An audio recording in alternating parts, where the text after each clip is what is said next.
Welcome students, कैसे हैं सभी। आपका अपने चैनल क्विक साइंस में बहुत बहुत वेलकम है। जैसा कि हम सीटेट साइंस पेपर 2 की तैयारी कर रहे हैं, जो आपका एग्ज़ाम अब जस्ट बिल्कुल पास है, 14 दिसंबर को होने वाला है। तो लास्ट में हम जो 3 ऑफलाइन हुए थे, तो आपका भी हमने कल वाली क्लास में अगस्त 2023 में जो ऑफलाइन पेपर हुआ था वो देखा था। आज की क्लास में हम जनवरी 2024 में जो आपका ऑफलाइन पेपर हुआ था डिटेल में उसको देखेंगे, और कल की क्लास में जो लेटेस्ट जुलाई में हुआ था वो पेपर देख लेंगे। तो इस तरह से सारी हमने थ्योरी भी टॉपिक वाइज करी थी, पेडागोजी के क्वेश्चंस भी देखे, पेडागोजी के की पॉइंट्स, और मैंने एनसीईआरटी की शॉर्ट समरी, क्लास 6 की शॉर्ट समरी भी आपको अच्छे से कराई है। सब प्लेलिस्ट में आपको मिल जाएगा। नोट्स जो आपने लिए हैं सारे पीवाईक्यू चाहे शॉर्ट समरी वगैरह, उससे आप रिवीजन करें अच्छे से। और ये लास्ट में पीवाईक्यू जो हैं आपके 23 के, 24 के और जो कल वाली क्लास में आएगा, ये आप ज़रूर देख कर जाएँ। इनसे बहुत ज़्यादा आपको हेल्प एग्जाम में होगी। देखिए, अगर आपको आगे के लिए साइंस पेपर 2 के लिए नोट्स चाहिए, सारे पीवाईक्यू, शॉर्ट समरी, सारी पेडागोजी के की पॉइंट, सारी चीज़ें आपको मिल सकती हैं। उसके रिगार्डिंग आपको 120 रुपीज़ की पेमेंट करनी होगी।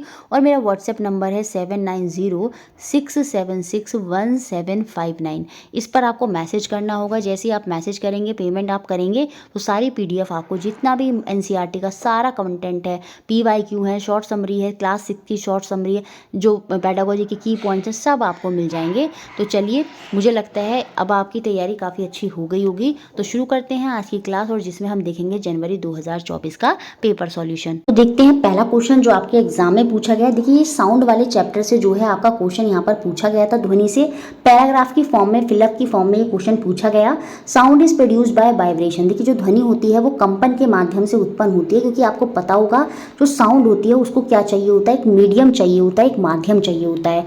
अगर माध्यम मीडियम नहीं होगा तो वहाँ पर साउंड जो ध्वनि है वो प्रोड्यूस नहीं होती। जैसे आपका मौन हो गया, चाहे आपका वैक्यूम हो गया, ठीक है। तो ये आपको याद रखना होगा।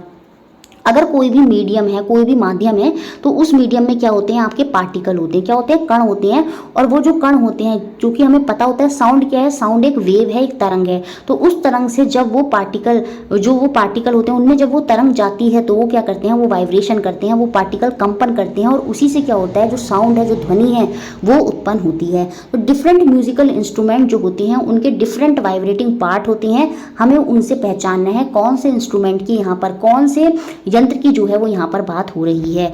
इन X the sound is produced by stretched string. तो स्ट्रेच्ड स्ट्रिंग में कहाँ से, तानित तारों के माध्यम से कौन सा इंस्ट्रूमेंट है जो ध्वनि प्रोड्यूस करता है। तो प्रीवियस ईयर क्वेश्चन में भी स्ट्रेच्ड स्ट्रिंग को लेकर क्वेश्चन बना था, तो वहाँ पर सीधा सा गिटार वहाँ पर भी लिखा हुआ था। तो इसी से आप पहचान जाते हो। ऑप्शन नंबर 3 यहाँ पर हमारा आंसर होगा, गिटार।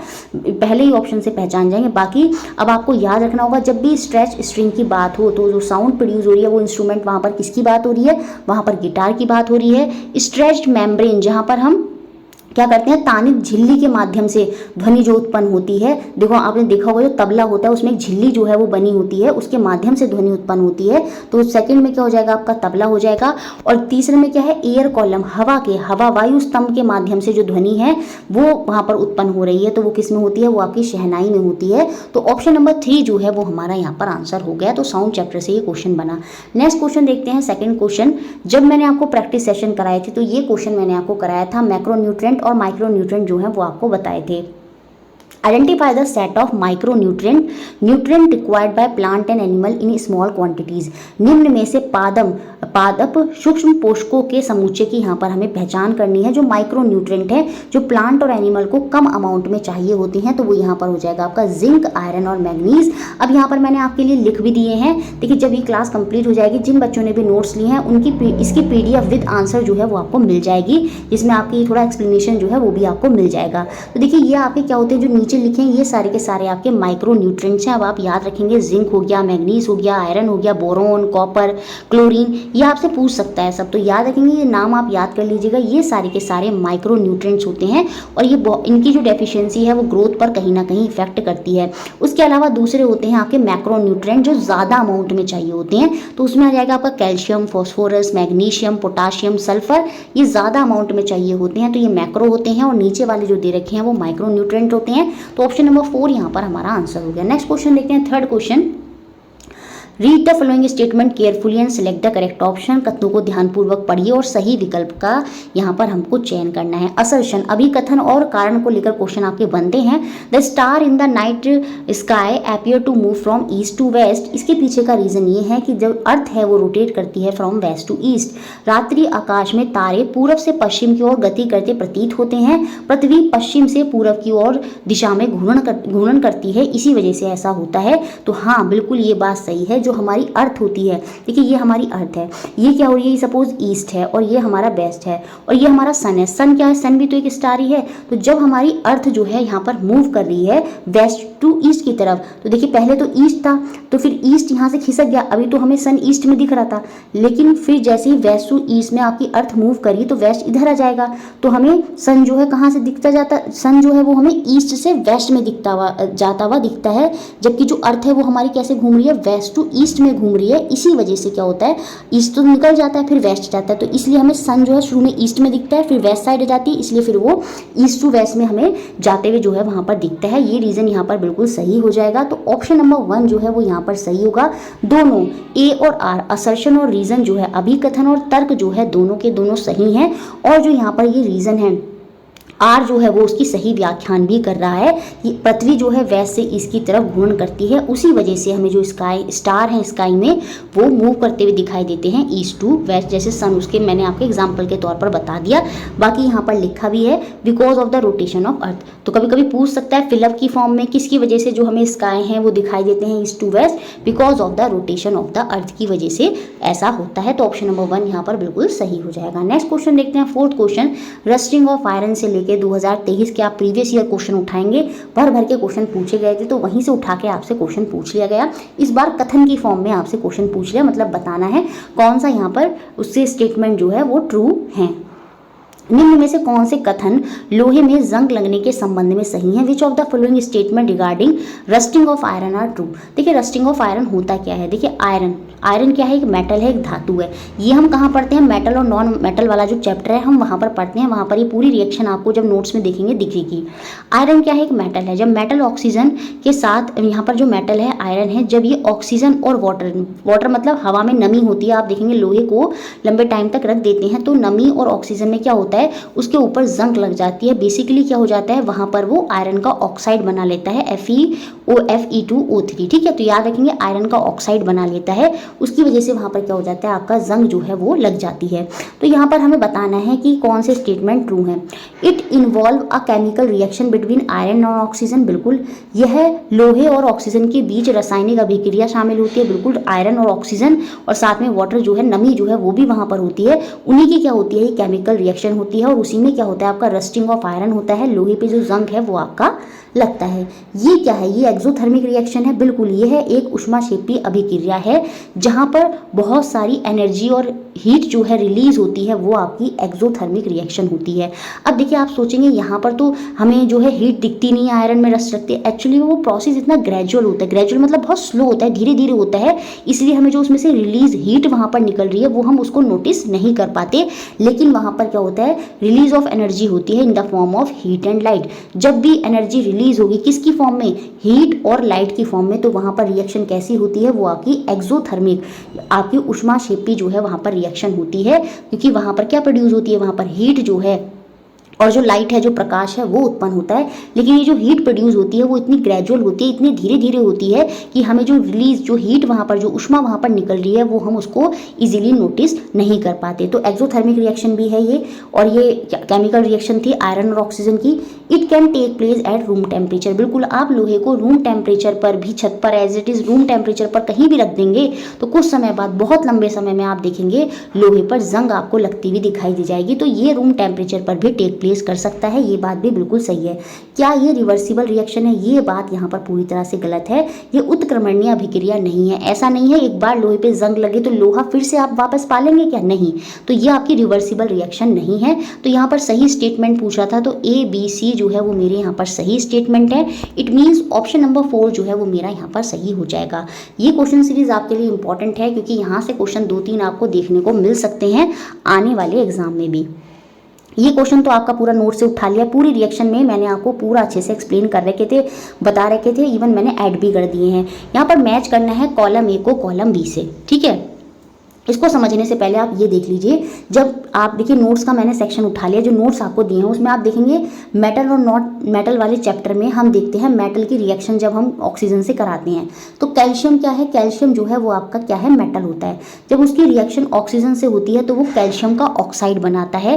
कैल्शियम की रिएक्शन जब ऑक्सीजन से हुई तो उसने क्या बनाया, कैल्शियम का ऑक्साइड CaO। ये जो कैल्शियम का ऑक्साइड होता है इसे ही हम क्या बोलते हैं, क्विक लाइम बोलते हैं।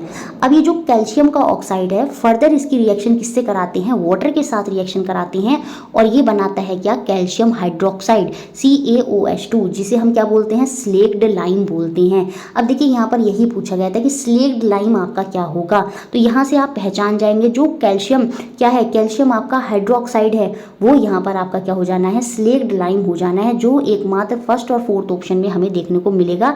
हिंदी में कहें तो बुझा चूना, बुझा चूना की यहाँ पर किससे मैच हो जाएगी, कैल्शियम हाइड्रोक्साइड से मैच हो जाएगा।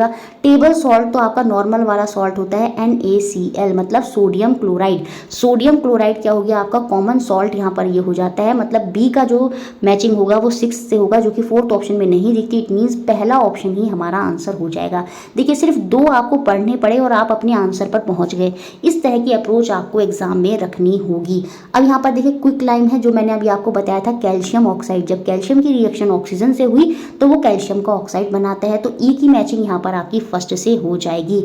और ये जो क्विक लाइम है इसे क्या बोलते हैं, बिना बुझा चूना। लेकिन जब इसकी पानी से रिएक्शन करा दी तो ये बुझा हुआ चूना बन जाता है, जिसे हम कैल्शियम हाइड्रोक्साइड भी बोलते हैं। इसके आगे भी एक रिएक्शन होती है, कैल्शियम हाइड्रोक्साइड जो बना, जिसे हमने स्लेक्ड लाइम बोला था, बुझा हुआ चूना बोला था, फर्दर उसकी रिएक्शन जब कार्बन डाइऑक्साइड से कराई जाती है तो यहाँ पर ये क्या फॉर्म करता है, ये कैल्शियम कार्बोनेट जो है यहाँ पर बनाता है, जिसे हम क्या बोलते हैं, लाइम स्टोन।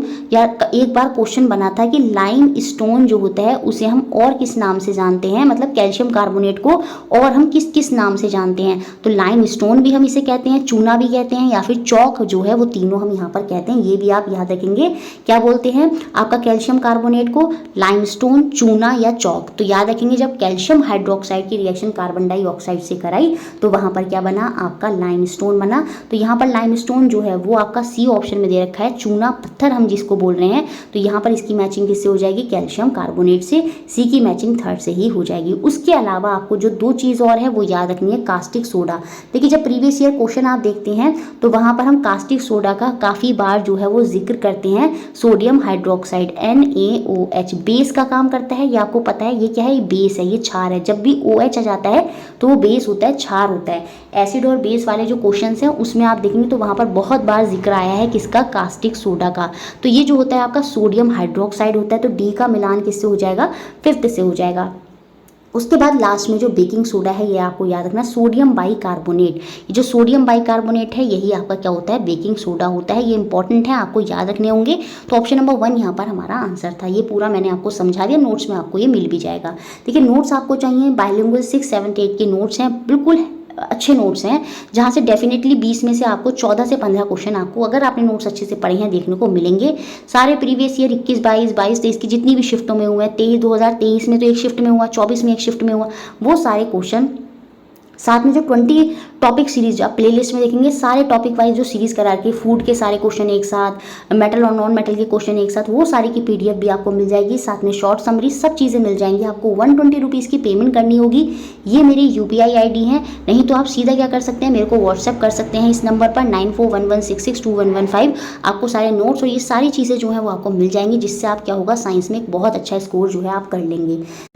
नेक्स्ट क्वेश्चन देखते हैं, क्वेश्चन नंबर 6। ये आपका पेडागोजी का क्वेश्चन है और जो पेडागोजी के की पॉइंट्स हमने पढ़े हैं उनसे ही ये क्वेश्चन आपका उठाया गया है। प्रीवियस ईयर सारे पेडागोजी क्वेश्चन देखे हैं तो तब भी आप इसका आंसर कर जाते। यहाँ पर करेक्ट स्टेटमेंट, सही कथन की हमें पहचान करनी है। पहला क्या दे रखा है, फैक्ट क्या होता है, एक ऑब्जर्वेशन होती है, that has repeatedly been found to be true over the time.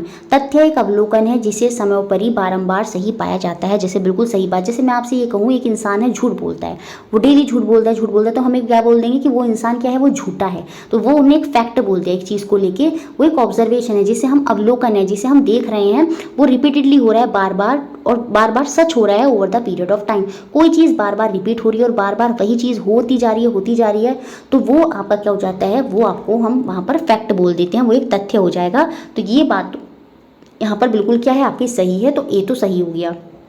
उसके बाद देखिए बी ऑप्शन में दे रखा है a law is a theory. देखिए लॉ और थ्योरी अलग अलग होते हैं, की पॉइंट्स में अलग अलग साफ बताया, इसी के साथ देखते ही आप समझ जाते। सेकंड यहाँ पर गलत है, तो करेक्ट स्टेटमेंट होगा यहाँ पर ऑप्शन नंबर 1 केवल ए। लॉ अलग चीज़ है, थ्योरी अलग चीज़ है। थ्योरी क्या होती है, जो हमने देखा उसकी विस्तृत व्याख्यान, डिटेल एक्सप्लेनेशन जो हम करते हैं वो थ्योरी होता है। लेकिन लॉ क्या होता है, उससे जो एक कंक्लूजन निकल कर आया, एक जनरल स्टेटमेंट जो निकल कर आया, वो हमारा वहाँ पर लॉ होता है। तो लॉ और थ्योरी जो है वो अलग होते हैं, लॉ एक थ्योरी नहीं होता।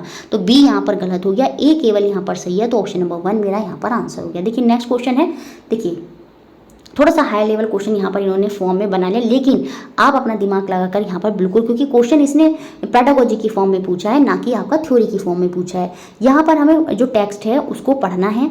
यहाँ पर क्या कहा गया है कि when a negatively charge rod, एक रॉड है, ये रॉड है, इस पर क्या है, निगेटिव चार्ज है, ठीक है, ये रॉड है, इस पर क्या है, आपके ऋण आवेश है। Is brought near an uncharge electroscope, ये जो है गोल सा आप देख रहे हैं, एक इलेक्ट्रोस्कोप है, ये अनचार्ज है, इस पर कोई चार्ज नहीं है। तो देखिए यहाँ पर क्या होगा, पहले क्या बताया, the electroscope leave move further apart. पहले स्टेशन में क्या हुआ, उन्होंने देखा ये जो इलेक्ट्रोस्कोप की, देखिए ये जो लीव्स है नीचे की तरफ, ये जो दिख रही है दोनों, ये दोनों अलग अलग हो गई। तो ये हमने देखा। अब देखिए कोई भी चीज़ हो रही है, अगर वो हमने देखी है तो वो क्या है, वो ऑब्जर्वेशन है। तो सीधी सी बात है, ये क्वेश्चन पेडागोजी के हमने पहले भी करे हैं। यहाँ पर बेसिकली ये पूछ रहा है कि ये तीनों क्या हैं, तो पहला क्या है, ऑब्जर्वेशन है। सीधी सी बात है, जब ये एक्सपेरिमेंट करा गया होगा तो इसमें साफ साफ बोला गया, जो इलेक्ट्रोस्कोप की जो लीव्स हैं वो दूर चली गई, दूर चली गई। तो आपने ये बात कैसे बोली, जब आपने देखा होगा। तो ए तो यहाँ पर क्या है, पक्का क्या है, आपका ऑब्जर्वेशन है।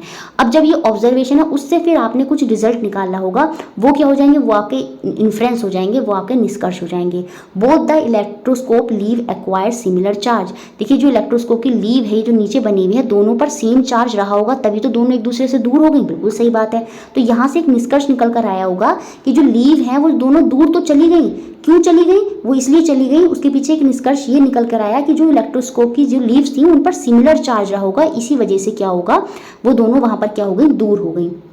The negative charges pass on the electroscope causing it leave to move further apart। यहाँ पर भी ये बोल दिया कि जो नेगेटिव चार्ज है वो रहा होगा, जिसकी वजह से क्या हो गया, जो लीव्स हैं वो दूर चली गई। तो ये दोनों तो हमारे यहाँ पर क्या है, निष्कर्ष हैं। ए क्या है, यहाँ पर हमारी ऑब्जर्वेशन है। लेकिन मैं अब आपको इसको समझा देती हूँ, ताकि थ्योरी में भी अगर ये क्वेश्चन बने तो आप कोई गड़बड़ ना करें। देखिए ये यहाँ पर क्या है, ये आपका इलेक्ट्रोस्कोप है, ये यहाँ पर इसकी लीव्स हैं।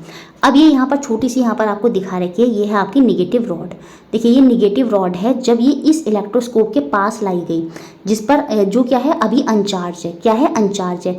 तो हम यहाँ पर पढ़ते हैं, मैंने आपको समझाया था 3 तरीके होते हैं, जिसमें इंडक्शन एक मेथड होता है। इंडक्शन में क्या होता है, जब कोई चार्ज बॉडी अनचार्ज बॉडी के पास लाई जाती है तो बिना टच करे उस दूसरी बॉडी पे भी क्या हो जाता है, अपोजिट चार्ज जो है वो आ जाता है।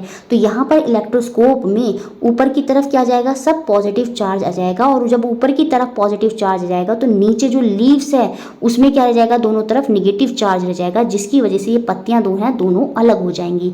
समझ में आया। इसी वजह से क्या हुआ, ये जो इलेक्ट्रोस्कोप की लीव है वो दूर चली गई, क्योंकि इन दोनों लीव्स पर कैसे चार्ज आ गए, दोनों पर निगेटिव आ गए, क्योंकि इंडक्शन के मेथड से इस निगेटिव के इलेक्ट्रोस्कोप के ऊपर जो है क्या आ गए थे, पॉजिटिव चार्ज आ गए थे, क्योंकि अनचार्ज बॉडी है। और अनचार्ज बॉडी के पास जब चार्ज बॉडी लाई जाती है, बिना टच करे जब लाई जाती है, तो उसमें अपोजिट चार्ज जो है वो देखने को मिलता है। अब दूसरे केस में क्या हुआ, इसमें क्या हुआ, एक इंसान ने क्या करा, अपना हैंड टच कर दिया, तो क्या हुआ, उससे क्या हुआ, नीचे से ग्राउंड के जो पॉजिटिव चार्ज हैं वो वहाँ पर ऊपर चले गए, और उसने क्या करा, बैलेंस कर दिया निगेटिव पॉजिटिव को, जिससे क्या होगा, जो यहाँ पर ये है रॉड के अंदर वाला, ये सब न्यूट्रलाइज हो जाएगा, निगेटिव पॉजिटिव बराबर हो जाएंगे, जिसकी वजह से क्या हो जाएगा, फिर से क्या जो है लीव्स हैं वो पास में आ जाएंगी। लेकिन जैसे ही इसने अपना हाथ हटाया होगा, सेम फिर से क्या हुआ होगा, जो पूरी बॉडी थी वो तो पॉजिटिव चार्ज थी, तो वो पूरी बॉडी क्या हो जाएगी, पॉजिटिव पॉजिटिव चार्ज रह जाएगी। तो जब पूरी ही बॉडी पॉजिटिव चार्ज रह जाएगी, फिर से वही कंडीशन आ जाएगी, फिर से वही कंडीशन क्या आ जाएगी, लीव्स में क्या है, दोनों पत्तियों में पॉजिटिव पॉजिटिव चार्ज हो जाएगा और सेम चार्ज होने की वजह से दोनों पत्तियां क्या हो जाएंगी, फिर से दूर हो जाएंगी। शुरू में तो दोनों पत्तियों में नेगेटिव चार्ज आया, लेकिन बाद में दोनों पत्तियों में कैसा चार्ज आ गया, पॉजिटिव आ गया, लेकिन अभी भी क्या है, सेम चार्ज है, जिसकी वजह से फिर से क्या हो जाएंगे, ये दोनों अलग हो जाएंगी। तो पहला आपका क्या था, वो आपकी ऑब्जर्वेशन थी, उससे दो निष्कर्ष वहां पर निकल कर आए कि जो है क्या क्या निष्कर्ष निकल कर आए, जो ये इलेक्ट्रोस्कोप की पत्तियां हैं दोनों पर नेगेटिव सेम चार्ज था, जिसकी वजह से ये दूर हो गई, और दोनों पर नेगेटिव चार्ज था, जिसकी वजह से क्या हुआ था, ये दूर हुई थी। तो बी और सी मेरे यहाँ पर निष्कर्ष हैं। यहाँ पर हिंदी में भी देख सकते हैं, बी और सी, जो ए जो है वो मेरा अवलोकन है, जबकि बी और सी मेरे क्या है, ये निष्कर्ष हैं, अनुमान जो है वो मेरे इन्फ्रेंस हैं। ठीक है, तो ये हिंदी में भी इस तरह से ही लिखा है। देखिए यहाँ पर ये आपको अच्छे से याद रखना होगा। चार्ज के जो होते हैं वो तीन मेथड होते हैं, एक होता है फ्रिक्शन, एक कंडक्शन और एक इंडक्शन। तीनों मेथड मैं आपको समझा देती हूँ। देखिए चार्जिंग, कोई भी बॉडी को जब हम चार्ज करते हैं तो फ्रिक्शन मेथड हमारा सबसे पुराना मेथड होता है, जिसमें क्या होता है, इक्वल और अपोजिट चार्ज जो है दोनों बॉडीज पर आ जाती हैं जब वो एक दूसरे से रगड़ी जाती हैं, जब रब करते हैं। जब हम दो बॉडी को रब करते हैं एक दूसरे पर, तो दोनों पर क्या होता है, इक्वल और अपोजिट चार्ज जो है वो हमें देखने को मिलता है रब करने पर। वो कौन सा मेथड होता है, वो हमारा फ्रिक्शन मेथड होता है। उसके बाद सेकेंड मेथड होता है कंडक्शन। कंडक्शन में क्या होता है, देखिए हम यहाँ पर करते हैं, an object can also be charge by touching it to a charge body. यहाँ पर हम टच करेंगे, याद रखेंगे, this happen because some charge from the charge body get transfer into the uncharge body. कहने का मतलब ये है कि ये अनचार्ज बॉडी है, ये चार्ज बॉडी है। चार्ज बॉडी पे सपोज निगेटिव चार्ज है ना, ऋण आवेश है, और ये अनचार्ज बॉडी है। जब मैंने इसको इससे टच कराया तो इसके कुछ निगेटिव चार्ज जो है वो इस पर आ गए। कहने का मतलब ये है, तो इस पर भी क्या आ गया, निगेटिव चार्ज ही आ गया टच करने से। तो ये कौन सा चार्ज का मेथड होता है, ये कंडक्शन होता है, ये आपको याद रखेंगे। और लास्ट में एक और मेथड होता है इंडक्शन। इसमें क्या होता है, जो अभी उसमें हो रहा था इलेक्ट्रोस्कोप वाले में और निगेटिव रॉड में, तो निगेटिव रॉड जो थी वो इलेक्ट्रोस्कोप से टच नहीं कराई गई, उसके सिर्फ पास लाई गई। पास लाने पर भी देखो यहाँ पर लिखा है बॉट नियर लाई गई बट टच नहीं कराया गया, तो वो मेथड होता है चार्ज बाय इंडक्शन। उसमें क्या होता है, तो जो चार्ज बॉडी है वो जो अनचार्ज बॉडी है, जो चार्ज बॉडी होती है उससे अपोजिट चार्ज जो है वो अपने ऊपर एक्वायर जो है वहाँ पर कर लेती है। जैसे इलेक्ट्रोस्कोप के ऊपर पॉजिटिव चार्ज आ गया था, जिसकी वजह से लीव्स में नीचे की तरफ क्या रह जाएगा, निगेटिव चार्ज आ जाएगा। उसी की वजह से दोनों निगेटिव चार्ज होने की वजह से वो वहाँ पर दूर हो गई थी। तो ये तीनों मेथड भी आपको याद रखने होंगे, फ्रिक्शन, कंडक्शन और इंडक्शन। नेक्स्ट क्वेश्चन देखते हैं, बहुत इजी क्वेश्चन था। Which of the following gases are responsible for acid rain. तो अम्लीय वर्षा के लिए कौन सी गैस उत्तरदायी होती हैं, तो ये आपको पता हुआ, सल्फर के ऑक्साइड और नाइट्रोजन के ऑक्साइड जो है वहाँ पर उत्तरदायी होते हैं। तो आंसर यहाँ पर हो जाएगा डी और ई, इट मीन्स ऑप्शन नंबर 4 मेरा यहाँ पर आंसर। नेक्स्ट क्वेश्चन देखते हैं, question number 9th, which of the following is not indicative of the hypothesis skill. निम्न में से कौन सा परिकल्पना करने के कौशल को निर्देशित नहीं करता है। परिकल्पना मतलब जब आप सोचते हैं चीज़ों को, ठीक है, तो वो हमें यहाँ पर बताना है कौन सा इंडिकेट नहीं कर रहा है। Formulating question which lead to inquiry, खोजबीन तक ले जाने वाले प्रश्न बनाना। देखिए सीधी सी बात है, आप कोई प्रश्न उठा रहे हैं कि ये चीज़ ऐसे क्यों हो रही है, तो सीधी सी बात है आप उसमें सोचेंगे तो कहीं ना कहीं जो आपकी परिकल्पना स्किल है, हाइपोथेसिस स्किल है, कहीं ना कहीं वो डेवलप हो रही है। तो ये बात तो यहाँ पर सही हो जाएगी। अटेम्प्टिंग टू एक्सप्लेन ऑब्जर्वेशन और relation in term of some principle, कुछ सिद्धांतों के विषय में अवलोकन और तथा संबंधों की व्याख्यान करने का प्रयास करना। जो आपने ऑब्जर्वेशन, जो आपने देखा और जो रिलेशनशिप वहाँ पर बन रहा है, उन सब चीज़ों को जोड़कर बताना भी कहीं ना कहीं आपकी परिकल्पना स्किल, क्योंकि आप वहाँ पर सोचेंगे तो कुछ बातें आप वहाँ पर बताएंगे, तो वो कहीं ना कहीं आपकी परिकल्पना हाइपोथेसिस स्किल को कहीं ना कहीं दिखाता है। तो बी भी सही होगा।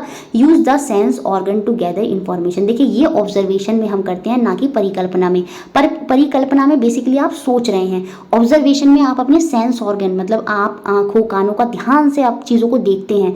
वहाँ पर परिकल्पना, वहाँ पर क्या होता है, वहाँ पर हम अवलोकन करते हैं, वहाँ पर हम ऑब्जर्वेशन करते हैं। लेकिन जब परिकल्पना की बात आती है तो वहाँ पर हम सिंपली क्या होते हैं, अपने मस्तिष्क में सोच रहे होते हैं। तो सेंस ऑर्गन, हम यहाँ पर सेंसेस का यूज़ नहीं कर रहे कि एक इन्फॉर्मेशन को पाने के लिए, सूचना एकत्रित करने के लिए ज्ञानेंद्रियों का उपयोग करना, ये ऑब्जर्वेशन में होता है, अवलोकन में होता है, ना कि आपकी परिकल्पना में। तो इसलिए यहाँ पर थर्ड ऑप्शन जो है वो एक सही इंडिकेटिव नहीं होगा। तो ऑप्शन नंबर 3 जो है वो मेरा यहाँ पर आंसर हो जाएगा। नेक्स्ट क्वेश्चन 10th क्वेश्चन बहुत इजी है। मेटल एंड नॉन मेटल वाले चैप्टर में नोट्स में देखिए मैंने वहीं से उठा ली है ये लाइन, ताकि आपको पता चल जाए नोट से क्वेश्चन हैं आपके, ठीक है। Identify the correct statement from the flowing, सही कथनों की पहचान कर लिए। Generally non metal do not react with water, बिल्कुल सही बात है। नोट्स में आप देखेंगे मैंने साफ साफ बताया, जो धातु होते हैं, जो मेटल होते हैं, वो पानी के साथ अभिक्रिया करते हैं और मेटल ऑक्साइड और साथ में हाइड्रोजन गैस जो है वहाँ पर प्रोड्यूस करते हैं, ठीक है। और फिर फर्दर जो ये मेटल के ऑक्साइड होते हैं, ये धातु के जो ऑक्साइड हैं, फर्दर क्या बनाते हैं, मेटल हाइड्रोक्साइड जो है वहाँ पर बनाते हैं। जैसे कैल्शियम था, कैल्शियम की रिएक्शन ऑक्सीजन से कराई थी, तो उसने क्या बनाया, कैल्शियम का ऑक्साइड बनाया। और इस कैल्शियम ऑक्साइड की रिएक्शन देखिए जब मैंने पानी से करा दी, तो बाद में उसने क्या बना दिया, मेटल का हाइड्रोक्साइड बना दिया था, कैल्शियम हाइड्रोक्साइड जो बनाया था CaOH2। यहाँ पर ये यही बात कह रहा है। तो मेटल जो है वो रिएक्ट करते हैं आगे क्या, किसके साथ, वाटर के साथ, और वहाँ पर क्या प्रोड्यूस करते हैं, वो हाइड्रोजन गैस जो है वहाँ पर रिलीज करते हैं। कभी कभी ये क्वेश्चन भी बनता है। जबकि जो अधातु होते हैं वो सामान्यतः क्या होता है, पानी के साथ रिएक्ट नहीं करते, ये बात भी सही है। सेम ऐसे ही जो नॉन मेटल होते हैं, जो अधातु होते हैं, वो एसिड के साथ भी जो है वहाँ पर रिएक्ट नहीं करते, ये बात भी यहाँ पर सत्य है। तो याद रखेंगे दोनों बात ही यहाँ पर ट्रू है। तो ये पूछ रहा है कौन से सही कथनों की पहचान करिए, तो बोथ A और B, ऑप्शन नंबर 3 यहाँ पर सही हो जाएगा। A और B जो दोनों हैं वो यहाँ पर क्या है, आपके सही हैं। देखिए उसके अलावा मैंने अच्छे से यहाँ पर लिख भी दिया है, मेटल जो है वो रिएक्ट करते हैं एसिड और बेस दोनों के साथ, और साथ में क्या बनाते हैं। देखिए वहाँ पर हमने पीछे अभी सिर्फ ये देखा था कि जो नॉन मेटल होते हैं वो एसिड के साथ रिएक्ट नहीं करते, जबकि जो मेटल होते हैं वो नॉर्मली क्या करते हैं, एसिड हो चाहे बेस हो, अम्ल हो या क्षार हो, उनके साथ रिएक्ट करते हैं और वहाँ पर सॉल्ट जो है वो फॉर्म वहाँ पर कर लेते हैं। जैसे सोडियम है, सोडियम क्या है, आपका एक मेटल है, धातु है। जब वो आपका HCl आपका क्या है, एसिड है, हाइड्रोक्लोरिक एसिड, उसके साथ रिएक्शन करता है, तो वहाँ पर क्या बनाता है, वो सॉल्ट बनाता है, सोडियम क्लोराइड जो है वो सॉल्ट बनाता है, और साथ में जो हाइड्रोजन गैस है वो वहाँ पर रिलीज होती है, किसके साथ, पॉप की ध्वनि के साथ। कभी कभी क्वेश्चन बनता है पॉप की ध्वनि के साथ कौन सी गैस रिलीज होती है, तो याद रखेंगे हाइड्रोजन गैस, ठीक है। एक्सेप्शन इसमें गोल्ड सिल्वर प्लेटिनम वहाँ पर होते हैं, यही हिंदी में भी लिखा है।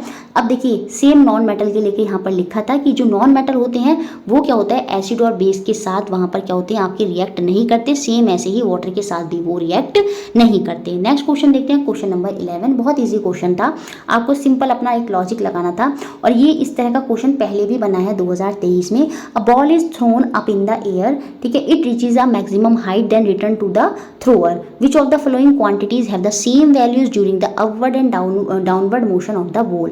एक गेंद को हवा से ऊपर की ओर फेंका गया, वह अधिकतम ऊंचाई तक पहुंचने के तत्पश्चात क्या होता है, फेंकने वाले के पास वापस आ गई।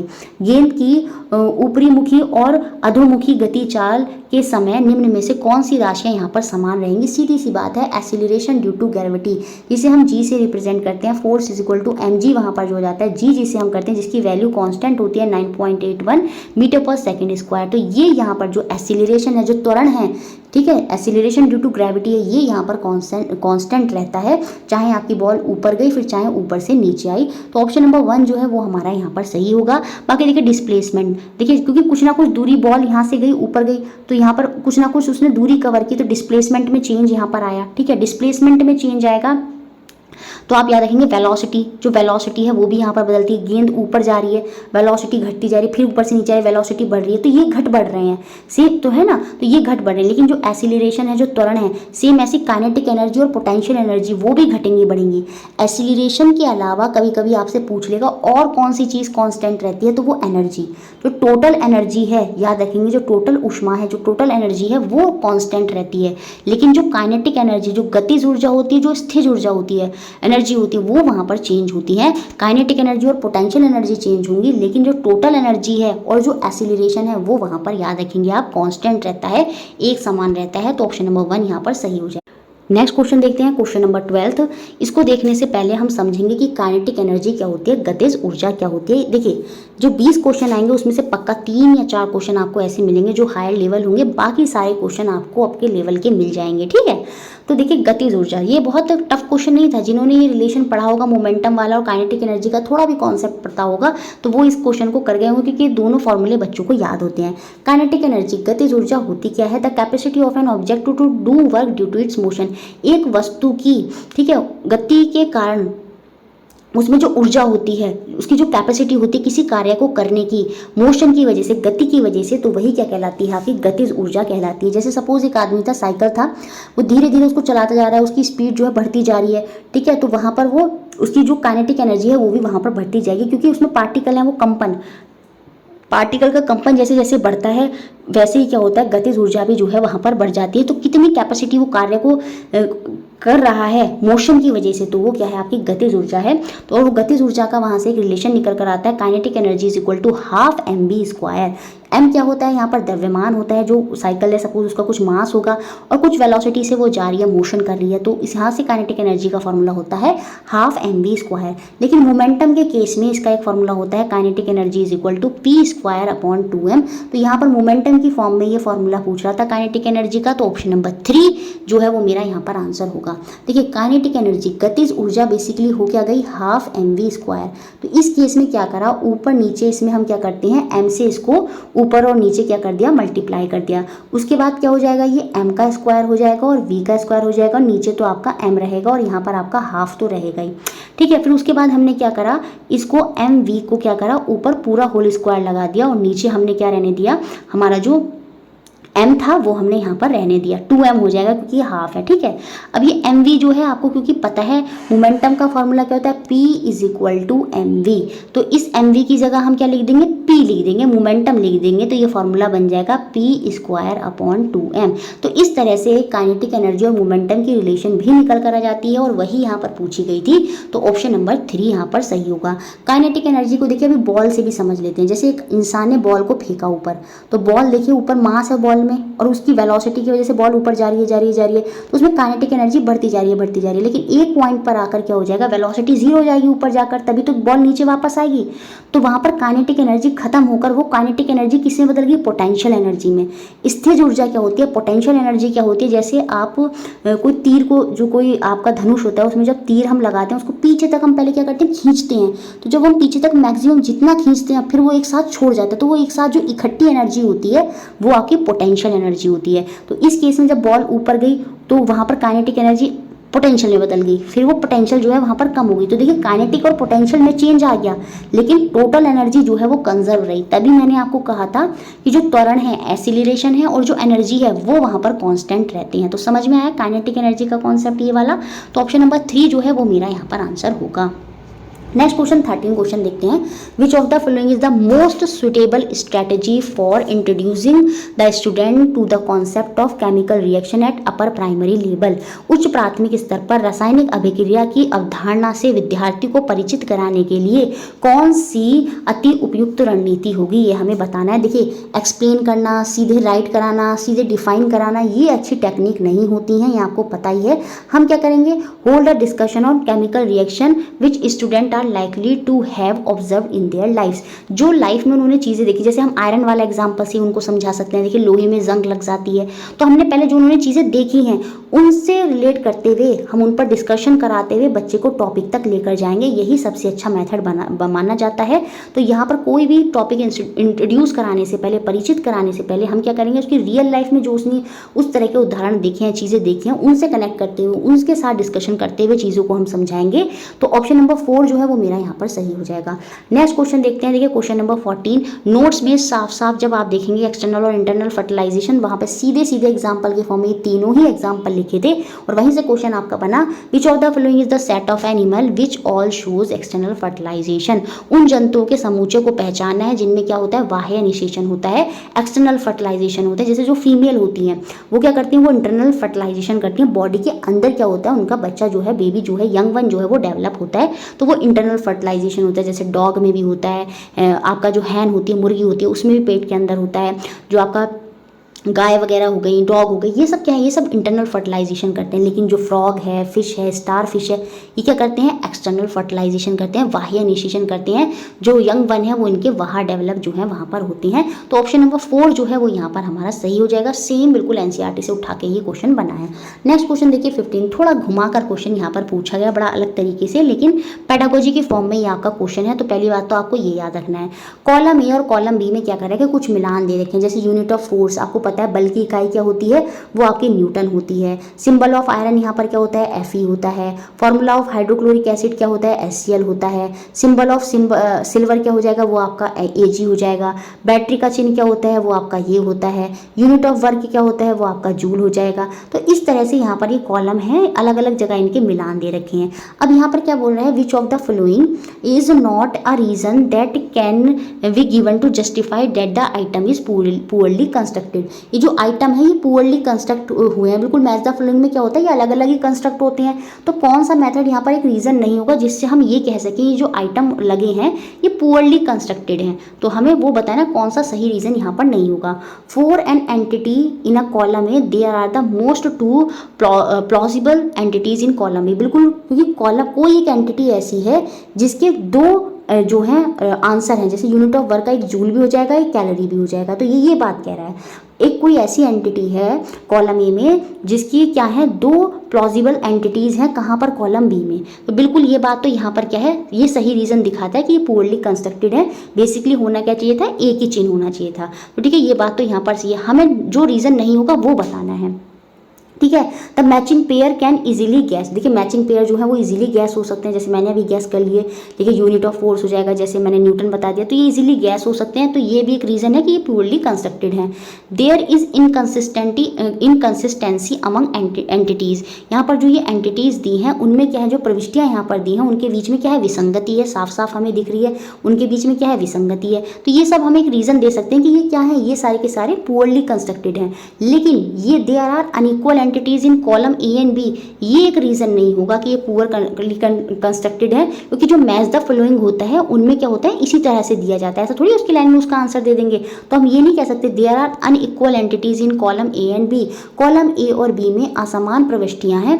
ये यहाँ पर क्या होगा, ये यहाँ पर सही रीज़न नहीं होगा। इस वजह से ऑप्शन नंबर सेकंड जो है वो मेरा यहाँ पर आंसर हो गया। नेक्स्ट क्वेश्चन देखते हैं, 16 क्वेश्चन। यहाँ पर हमसे पूछा गया है कि सही विकल्प जो करेक्ट ऑप्शन है वो आपका क्या होगा। असर्शन, अभिकथन, हमें यहाँ पर क्या दिया कि सूखी हुई किशमिश को जब हम कुछ समय के लिए सादे जल में छोड़ दिया जाता है तो परासरण के कारण फूल जाती हैं। बिल्कुल सही बात है। ड्राइड रेजिन जो है when left in a plain water for some time swell due to osmosis. Osmosis देखिए, रिवर जो हमारा पानी का हम फिल्ट्रेशन करते हैं वो रिवर्स ऑस्मोसिस के थ्रू ही फिल्ट्रेशन होता है। ठीक है। Plants have a selectively permeable cell membrane. इनकी जो सेल मेम्ब्रेन होती है, देखिए सेल होते हैं, हर ऑब्जेक्ट में क्या होता है, सेल होता है, कोशिका। तो इनकी जो कोशिका झिल्ली होती है वो परागम्य होती है, उसमें से चीज़ें आदान प्रदान हो जाती हैं। ठीक है, हायर कॉन्सेंट्रेशन से लोअर कॉन्सेंट्रेशन की तरफ। तो बिल्कुल सही आंसर है। इसी वजह से क्या होता है, जो ड्राई रेजिन होती है प्लांट की, जो उसी की निकली हुई होती हैं, जब उनको प्लेन वाटर में छोड़ते हैं सम टाइम के लिए तो वो फूल जाती हैं। किसकी वजह से, ऑस्मोसिस की वजह से। ये बात भी यहाँ पर सही है। तो ऑप्शन नंबर 1 यहाँ पर सही होगा। दोनों बात यहाँ पर सही है और आर जो है वो उसकी सही व्याख्यान कर रहा है, क्योंकि वो परमिएबल उनकी सेल मेम्ब्रेन होती है, इसी वजह से वहाँ पर ऑस्मोसिस होता है। और ऑस्मोसिस की वजह से ही हायर कॉन्सेंट्रेशन से लो कॉन्सेंट्रेशन में जाने की वजह से ही जो ड्राइड रेजिन होता है, सूखी हुई किशमिश होती है, वो आपकी फूल जाती है। तो ऑप्शन नंबर 1 जो है वो मेरा यहाँ पर आंसर हो जाएगा। नेक्स्ट क्वेश्चन देखते हैं, question number 17। Which of the following would be the most suitable strategy to introduce the topic deficiency disease at upper primary level. उच्च प्राथमिक स्तर पर अभावजन्य रोग विषय को प्रस्तुत करने की निम्न में से कौन सी सबसे उपयुक्त रणनीति होगी, ये हमको बतानी है जब हम बच्चे को कोई टॉपिक पढ़ा रहे हैं। देखिए डेफिनेशन हम बिल्कुल नहीं देंगे। List of various nutrient and function they perform in the human body, ये भी नहीं होगा। मानव शरीर में विभिन्न जो पोषक हैं, उनकी जो क्रियाएं हैं, उससे हम डेफिशिएंसी डिजीज के बारे में उनको अच्छे से नहीं बता पाएंगे। तो ये भी यहाँ पर सही नहीं होगा। Arrange for a doctor prescription pertaining to a deficiency disease and hold a discussion around it, ये बिल्कुल सही है। यहाँ पर जो बाकी नॉर्मल डिस्कशन कर लिया हमने ह्यूमन डिजीज से, उन सबको ध्यान में रखते हुए ऑप्शन नंबर 2 यहाँ पर बिल्कुल सही होगा। अभावजन्य रोग से संबंधित जो डॉक्टर है उसके प्रदेशन की व्यवस्था कर उस पर परिचर्चा हम वहाँ पर कराएंगे। डॉक्टर प्रिस्क्रिप्शन वहाँ पर हम लेंगे कि डेफिशिएंसी डिजीज किसकी वजह से होती हैं, कैसे होती हैं वो, और फिर उसी के अराउंड हम डिस्कशन करेंगे। उसके थ्रू जो है हम अच्छे से टॉपिक को इंट्रोड्यूस वहाँ पर कर पाएंगे और बच्चे वहाँ पर इंटरेस्ट भी लेंगे। तो ऑप्शन नंबर 2 जो है वो यहाँ पर हमारा सही सुटेबल आंसर हो जाएगा।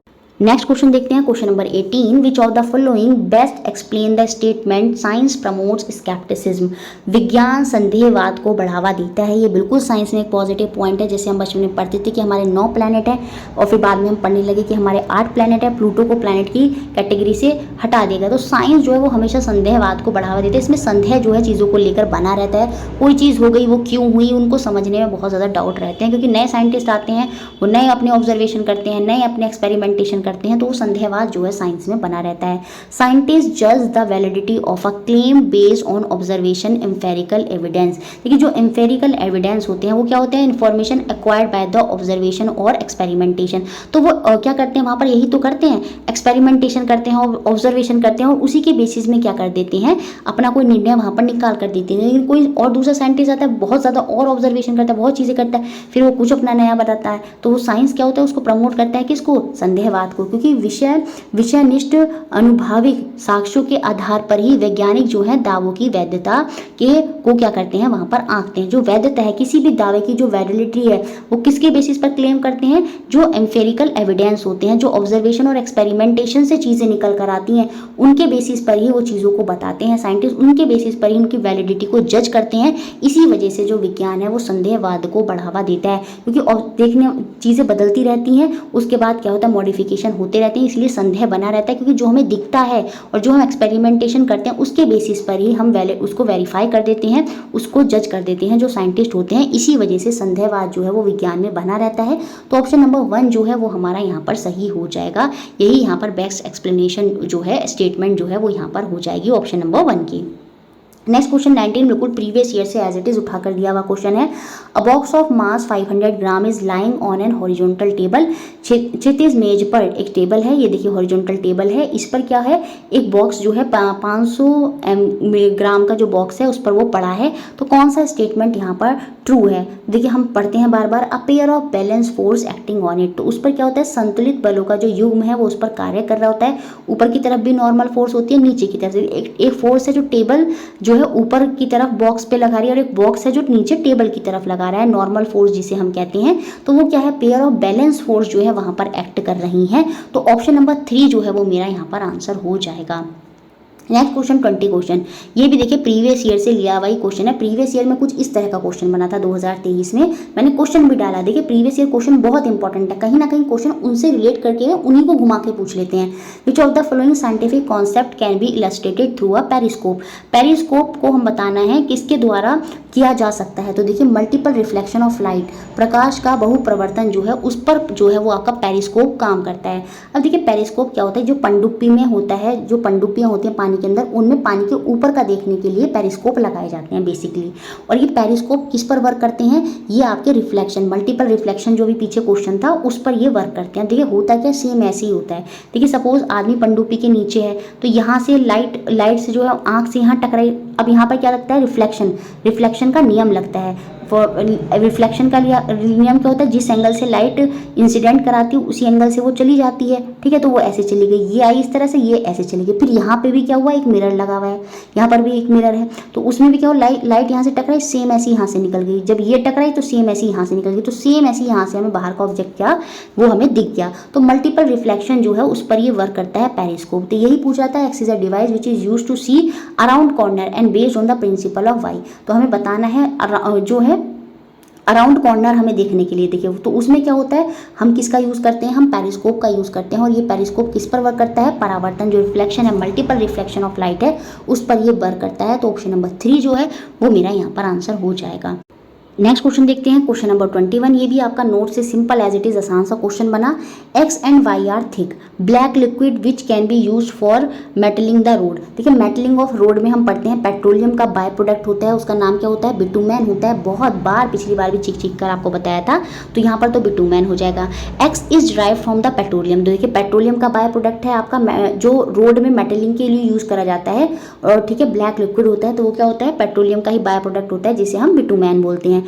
Y is drive from coal, जो कोल से मिलती है वो वाई है, तो कोल से हमें क्या मिलता है, कोलतार, और यही कोलतार जो होता है, जो नेफ्थलीन बॉल होती हैं, मोथ वगैरह इंसेक्ट वगैरह को भगाने के लिए बनती हैं, वही क्वेश्चन भी कभी कभी बनता है, तो किससे बनती है, वो कोलतार से बनती हैं। तो यहाँ पर जो आंसर होगा वो आपका ऑप्शन नंबर 1 हो जाएगा। सिंपल नोट से आपका सिंपल सा क्वेश्चन यहाँ पर पूछा गया। Next question, question number 22, which of the following is not desirable with respect to carrying out the classroom demonstration by a teacher. निम्न में से कौन सा शिक्षक द्वारा कक्षा में प्रदर्शन को कार्यान्वित करने के संबंध में वांछनीय नहीं है, वो हमें यहाँ पर बताना है। क्लास में टीचर क्या कर रही है, कोई डेमो करके दिखा रही है, तो कौन सा यहाँ पर सही नहीं होगा। Rehearse the demonstration before carrying out in the class, बिल्कुल टीचर ये कर सकती है। अब देखिए बच्चों को कुछ चीज़ समझानी, कोई डेमो करके दिखाना, तो सीधी सी बात है, उससे पहले टीचर बिल्कुल ऐसा कर सकती है, वो डेमो खुद उसकी रिहर्सल करके आए और फिर बच्चों को वो समझाए, उससे क्या होगा, चीज़ें बच्चे इजीली जो है वहाँ पर समझ पाएंगे। तो ये तो टीचर कर सकती है, तो ये सही हो गया बिल्कुल।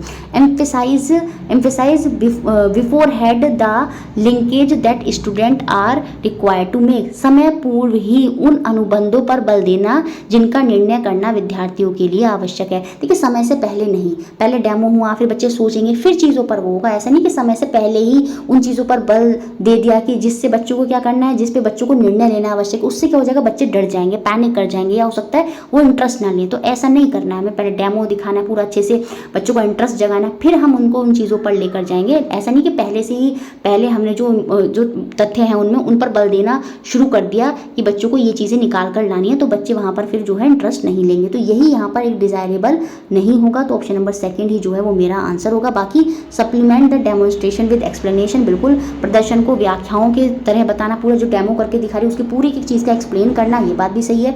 Follow up the demonstration with discussion, जो डेमो करके दिखा रही है वो साथ साथ में क्या कर रही है, वो डिस्कशन भी कर रही है, एक्सप्लेनेशन भी कर रही है। ये सारी चीज़ें अच्छी होती हैं। जैसे टीचर है क्लास में डेमो कर रही है, जैसे मैं आपको समझा रही हूँ, तो मैं चीज़ों को एक्सप्लेन भी कर रही हूँ और उनके बारे में डिस्कशन भी कर रही हूँ, तो है ना। तो ये सब डेमो के टाइम टीचर कर सकती है। बाकी चीज़ों को पहले ही लिंक कर देना, पहले ही बताना कि बच्चों को क्या निर्णय लेना है, क्या निर्माण करना है, उसको पहले ही करके दिखाना, वो चीज़ नहीं है। डेमो से निकल कर आएगी, फिर डिस्कशन एक्सप्लेनेशन से, फिर वो बाद में चीज़ें आएंगी, ना कि पहले ही। तो ऑप्शन नंबर 2 जो है वो यहाँ पर आपका गलत हो गया। नेक्स्ट क्वेश्चन देखिए, फर्टिलाइजर और मैन्योर से क्वेश्चन बना, बहुत ही इजी क्वेश्चन था। Fertiliser are richer in specific nutrient as compare to manure. देखिए जो ऑर्गेनिक खाद होता है, जैसे जो काव के डंग वगैरह से मिलता है, ये मैन्योर कहलाता है। तो कहीं ना कहीं जो फर्टिलाइजर आते हैं उनमें NPK, नाइट्रोजन फॉस्फोरस की जो परसेंटेज होता है वो ज़्यादा होता है, तो कहीं ना कहीं वो रिच होते हैं स्पेसिफिक न्यूट्रेंट में as compare to the manure. ये बात बिल्कुल सही है और सही कथन ही पूछा था। खाद की अपेक्षा जो उर्वरक होते हैं उनमें जो पोषक होते हैं वो कहीं ना कहीं उनमें अधिक समृद्ध होते हैं, ये बात सही है। Fertiliser enhance the water holding capacity, ये बिल्कुल सही नहीं है। Fertiliser provide lot of humus to the soil. देखिए जो ह्यूमस होती है, याद रखेंगे, जो ह्यूमस प्रोवाइड करते हैं ये मैन्योर करते हैं। ये आपके क्या करते हैं, जो आपके मैन्योर होते हैं वो खाद जो होते हैं वो देते हैं ह्यूमस टू द सॉइल, ना कि फर्टिलाइजर। बाकी fertiliser increase the number of friendly microbe in the soil, नहीं, मित्र जीवाणु की संख्या में वृद्धि करते नहीं, उनको कम कर देते हैं। तो फर्टिलाइजर को लेके यहाँ पर सही स्टेटमेंट क्या है, पहला ऑप्शन ही यहाँ पर जो है वो सही हो जाएगा। उसके अलावा देखिए इस तरह के क्वेश्चन भी आपके एग्जाम में बनते रहे हैं। Which of the following statement about fertiliser is not correct, बताइए कौन सा स्टेटमेंट यहाँ पर सही नहीं है। They provide humus to the soil, यही यहाँ पर देखिए गलत हो गया। ये ह्यूमस प्रोवाइड नहीं करते। ह्यूमस जो है देखिए वो कौन प्रोवाइड करते हैं, वो खाद जो होते हैं, जो नेचुरली मिलते हैं आपकी ज़मीन पर, वो ह्यूमस प्रदान करते हैं, ना कि फर्टिलाइजर। तो यहाँ पर ये फर्टिलाइजर के बारे में सही, ये इनऑर्गेनिक होते हैं, नेचुरल तो बनते नहीं है, फैक्ट्री में बनते हैं। इनमें प्लांट के जो न्यूट्रेंट होते हैं वो ज़्यादा होते हैं, फैक्ट्री में बनते हैं। ये सारी बात सही है, ऑप्शन नंबर 3 गलत था। सेम ऐसे यहाँ पर मैन्योर को लेकर भी पूछा गया था एक क्वेश्चन कि कौन सा फंक्शन मैन्योर का, खाद का कौन सा कार्य नहीं है। देखिए provide pocket in the soil, देखिए पॉकेट नहीं, जो पुटिका होती है वो प्रदान नहीं करता बीजों की वृद्धि के लिए, ये काम नहीं होता मैन्योर का। बाकी सॉइल के टेक्सचर को, उसके न्यूट्रेंट को, वाटर होल्डिंग रिटेनिंग कैपेसिटी को इंप्रूव करता है, वो सारा काम मैन्योर का होता है। लेकिन providing pocket in the soil for seed grow ये नहीं होता। तो इस तरह से मैन्योर फर्टिलाइजर से क्वेश्चन जो है वो आपके पहले भी बनते रहे हैं। नेक्स्ट क्वेश्चन देखते हैं, क्वेश्चन नंबर 24। बहुत इजी क्वेश्चन है, नोट से सिंपल, जो सेक्सुअल और सेक्सुअल रिप्रोडक्शन वाला चैप्टर पूरा आपको है वहाँ से उठा के मैच द फॉलोइंग बना के क्वेश्चन वहाँ पर बना है। कॉलम ए में क्या है, प्लांट के कुछ पार्ट्स दे रखे हैं, प्लांट्स दे रखे हैं और वो किस तरह से आपका सेक्सुअल रिप्रोडक्शन करते हैं, अलैंगिक जनन करते हैं, उनकी विधि जो है वो हमें यहाँ पर उनसे मैच करानी है। देखिए जो रोज़ होता है, जो गुलाब होता है, वो आपका क्या होता है, वेजिटेटिव प्रोपोगेशन होता है। यहाँ पर हिंदी में 5th ऑप्शन लिखा नहीं है। वेजिटेटिव प्रोपोगेशन क्या होता है, जब हम पौधे के किसी पार्ट को ही काट कर क्या करते हैं, उससे नया जो पौधा है वो उग जाता है, नया जो यंग है वो वहाँ पर आता है, तो वो आपका मेथड होता है वेजिटेटिव प्रोपोगेशन में आता है। जैसे रोज़ हो गया, उसके अलावा पत्थर चट्टा जो ब्रायोफाइलम होता है उसमें पत्तियों से क्या होता है, नया पौधा उग जाता है, तो वो आपका वेजिटेटिव प्रोपोगेशन होता है, जब प्लांट के किसी पार्ट से ही नया जो प्लांट है वो ग्रो करता है। ईस्ट जो है, हाइड्रोड ईस्ट के बारे में हम पढ़ते हैं, वो बडिंग करते हैं, मुकुलन करते हैं, तो बी का मिलान फर्स्ट से हो जाएगा। फन जो है वो आपकी फंगाई में आती है, वो क्या करती है, स्पोर फॉर्मेशन करती है, आपका क्या करता है, बीजाणु रचना जो है वहाँ पर हमें देखने को मिलती है। और स्पायरोगायरा के बारे में हम पढ़ते हैं, ये एल्गी की कैटेगरी में आता है और ये क्या करता है, ये यहाँ पर विखंडन करता है, फ्रेगमेंटेशन करता है, खंडन करता है। तो डी का मिलान किससे होगा, थर्ड से होगा, जो कि हमें एकमात्र फर्स्ट ऑप्शन में और इसमें देखने को मिलता है। और ए का मिलान 5th से होगा, जो इस ऑप्शन में तो है नहीं, तो फर्स्ट ऑप्शन ही जो है मेरा यहाँ पर क्या हो गया, आंसर हो गया।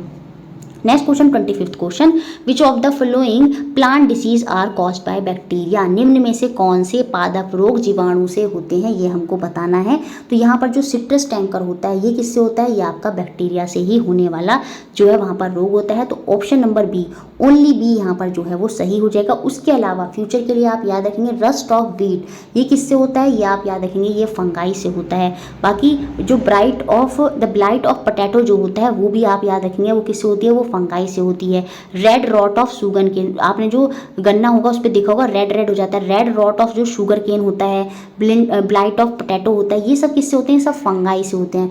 रस्ट ऑफ व्हीट जो है ये सब किससे कॉज होते हैं, ये सब फंगाई से होते हैं। जबकि जो येलो वेन्स जो आ जाती हैं भिंडी पर, वो किसकी वजह से होती है, वो वायरल डिसीज होती है, ठीक है, जिसकी वजह से क्रॉप का बहुत बड़ा नुकसान भी होता है। तो फिलहाल हमसे बैक्टीरिया से पूछ रहा था, तो वो हो जाएगा आपका सिट्रस टैंकर, तो ऑप्शन नंबर बी जो है वो मेरा यहाँ पर आंसर हो गया।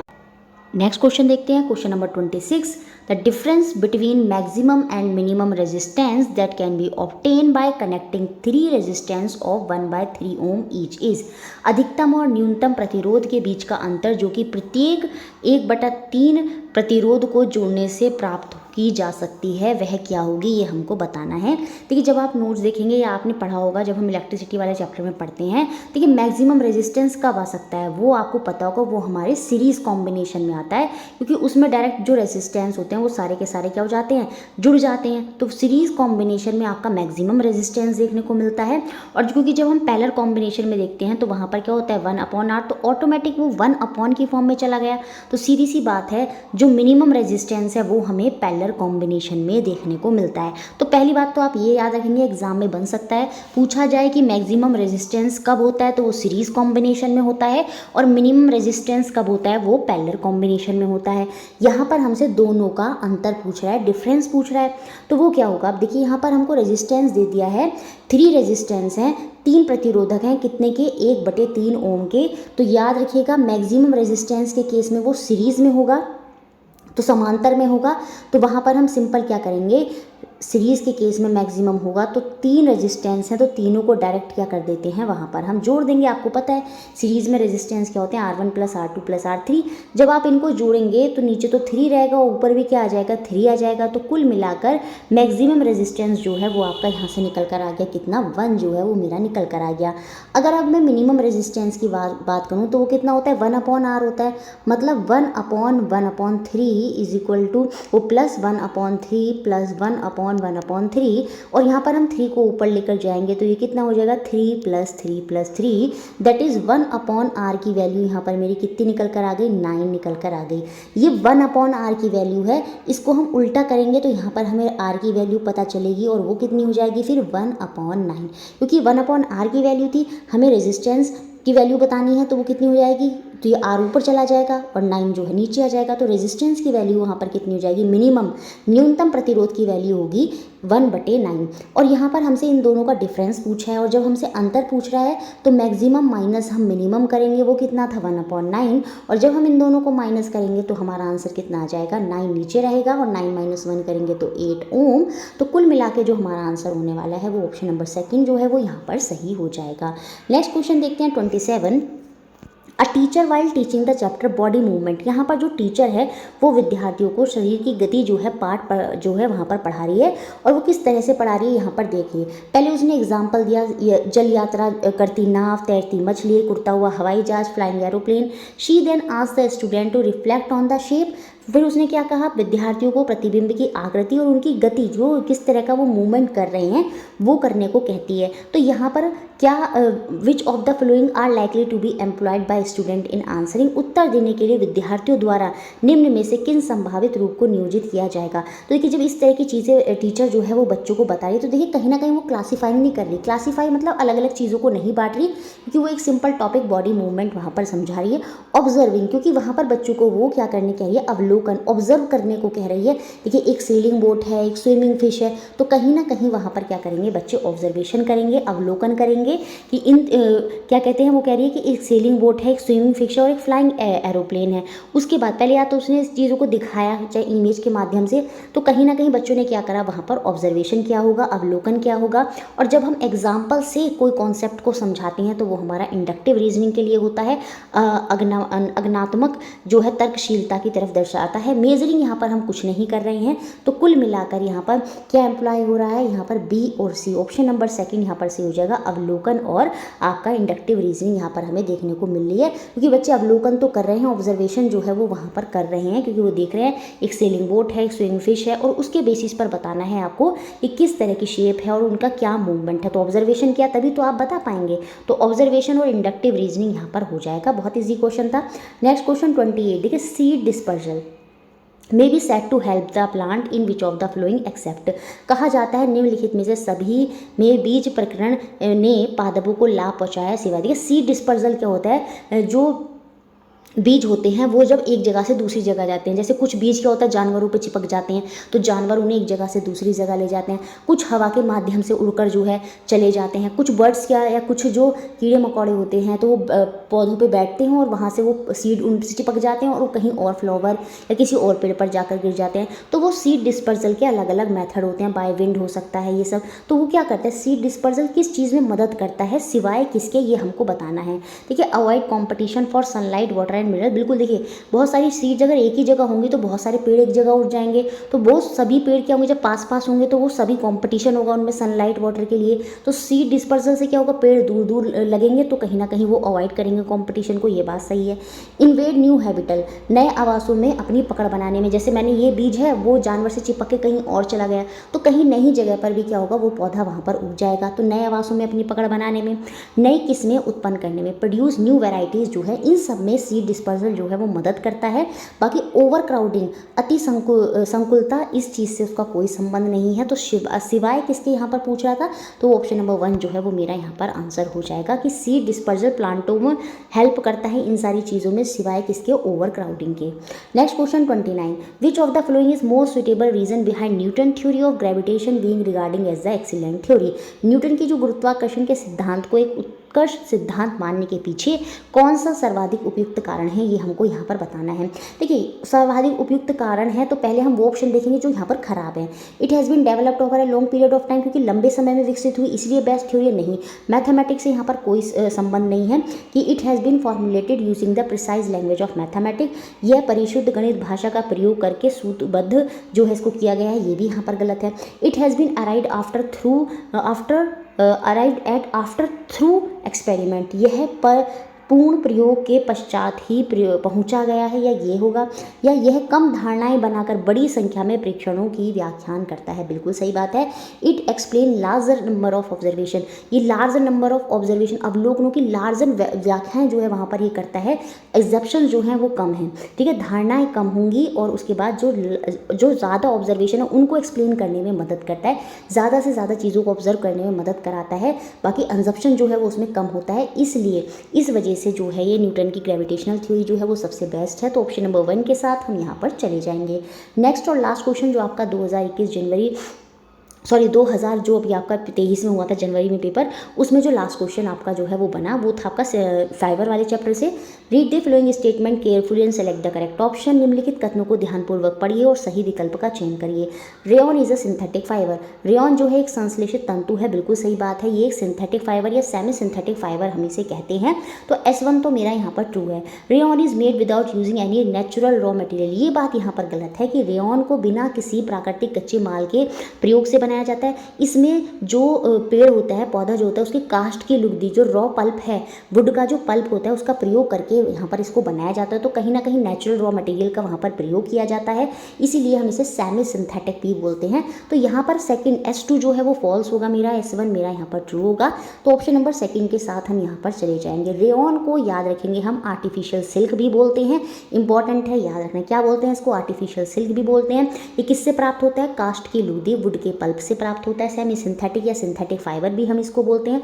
अगर आपसे पूछ लिया जाए कि सबसे स्ट्रॉन्गेस्ट आर्टिफिशियल फाइबर कौन सा होता है, तो वो याद रखेंगे आप, नायलॉन होता है। नायलॉन से भी क्वेश्चन बन जाता है, पैराशूट बनाने वगैरह में नायलॉन का प्रयोग किया जाता है। तो वो सबसे स्ट्रॉन्गेस्ट आर्टिफिशियल जो है आपका फाइबर होता है, तंतु होता है। उसके अलावा सबसे स्ट्रॉन्ग नेचुरल फाइबर कौन सा होता है? वो आपका सिल्क होता है, रेशम होता है। उसके बाद आर्टिफिशियल फाइबर में आप याद रखेंगे एक्राइलिक भी याद रखेंगे। जैसे हम इसे रेयॉन को हम आर्टिफिशियल सिल्क बोलते हैं, सेम ऐसे ही एक्राइलिक को हम क्या बोलते हैं? आर्टिफिशियल वूल जो होते हैं वो हम वहाँ पर बोलते हैं, उसको हम आर्टिफिशियल ऊन जो है, वूल जो है वो वहाँ पर बोलते हैं। तो इस तरह से हमने ये सारे क्वेश्चन देखे। वीडियो अच्छा लगता है तो लाइक करें, शेयर करें और चैनल से